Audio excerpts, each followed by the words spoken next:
They hurt my mom, she's dying. The words came out of the little girl's trembling lips as tears streamed down her dusty cheeks. She stood at the massive glass doors of a towering corporate building, barefoot, clutching a small, torn teddy bear.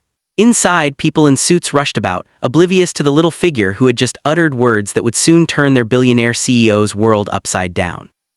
Before we dive in, friends, please don't scroll away. This story will touch your heart, maybe even change the way you see kindness. So if you believe in compassion, take a second to like this video and subscribe to our channel, because stories like this remind us that humanity still exists, and sometimes miracles come from the most unexpected places. The day had started like any other for Alexander Reed, one of the richest and most powerful CEOs in the city. People called him the Ice King. He was known for his ruthless business sense, his emotionless decisions, and his ability to turn companies around with cold precision. He believed feelings were distractions. Life had taught him that love made you weak. That morning, he had a board meeting on the 42nd floor when his secretary whispered nervously, "Sir, there's a little girl outside. She's asking for you by name." Alexander frowned. "A little girl for me? Impossible, send her away." But the secretary hesitated. "She said her mother knows you." Something inside him paused. Against his better judgment, he ordered, "Bring her in." Moments later, the office doors opened and in came the girl, no older than 7. Her dress was stained, her eyes red from crying. She held a small photo in her hands, gripping it so tightly her knuckles turned white. He looked down at her and asked coldly, "What do you want from me?" The girl's lips quivered as she whispered, "Please help my mom, they hurt her, she's dying." Alexander felt a strange pull in his chest. He wasn't sure why. "Who's your mother?" The girl stepped forward and held out the photo. His heart nearly stopped. It was a picture of a young woman's smiling, gentle eyes, familiar warmth. He recognized her instantly. Emily, the one woman he had loved and lost years ago. His mind reeled. "Emily," he breathed.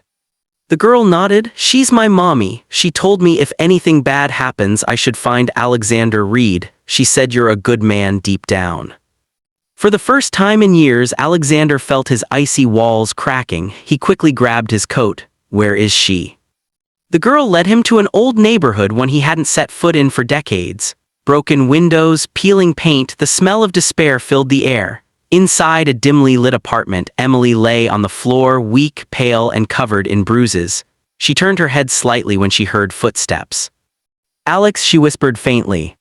He dropped to his knees beside her, his voice trembling. "Emily, what happened? Who did this to you?" Tears welled in her eyes. "The landlord, he wanted money I didn't have. When I refused, he and his men..." She couldn't finish. Her voice broke.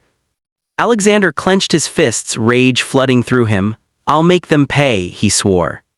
But Emily reached out, her trembling hand touching his cheek. "No, Alex, please don't waste your soul on revenge. Just promise me you'll take care of Lily."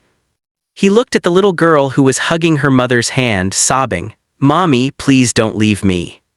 Emily smiled weakly. "I love you, baby, always," and then her hand fell still. Alexander froze. For the first time in decades, he cried. Not silent tears, but deep, painful sobs that came from the part of his heart he thought had died long ago. In the following days, he arranged for Emily's funeral. He paid every debt she ever owed, but the guilt stayed heavy. How could a man with everything have lost the only person who truly mattered? Lily wouldn't speak for days. She'd just sit with her teddy bear and stare out the window. Alexander didn't know how to comfort her. But one night when he brought her a glass of warm milk, she looked up at him and whispered, "Mommy said you used to be kind. Are you still kind?" That question pierced his heart. He knelt beside her. "I don't know, but I want to be." From that day, everything began to change. He adopted Lily and became her guardian. At first it was awkward. He didn't know how to braid her hair or how to cook breakfast or why she cried at night.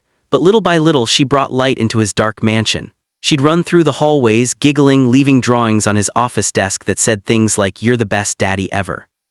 One morning, Lily found a stack of eviction notices on his desk, properties he planned to demolish for a luxury project. Among them was the very neighborhood where Emily had lived. Lily frowned and asked, "Are you going to break more people's homes?" Alexander froze. He looked at her innocent face and realized he couldn't do it anymore. "No," he said softly, "not anymore." He canceled the project. Instead, he started a foundation in Emily's name to build safe homes for single mothers and children. Slowly, his reputation changed. People began calling him the Heart King. Years later, at a press event, he stood beside Lily, now a bright, confident teenager, and said, "Once, I thought success was about money and power. But a little girl taught me that real success is about saving someone tomorrow." The crowd applauded, but Alexander's eyes were moist. He glanced up at the sky and whispered, "I kept my promise, Emily." And in that moment, a soft breeze brushed his face like a silent thank you from above. So if you're watching this right now, remember, sometimes one act of kindness can change an entire life. Don't ignore the people who knock on your door. You never know whose story might change your heart. If this story touched you, please like the video, share it, and subscribe to our channel for more stories that remind us what being human truly means. Because every view, every like helps us spread more love, more hope, and maybe, just maybe, a few more miracles.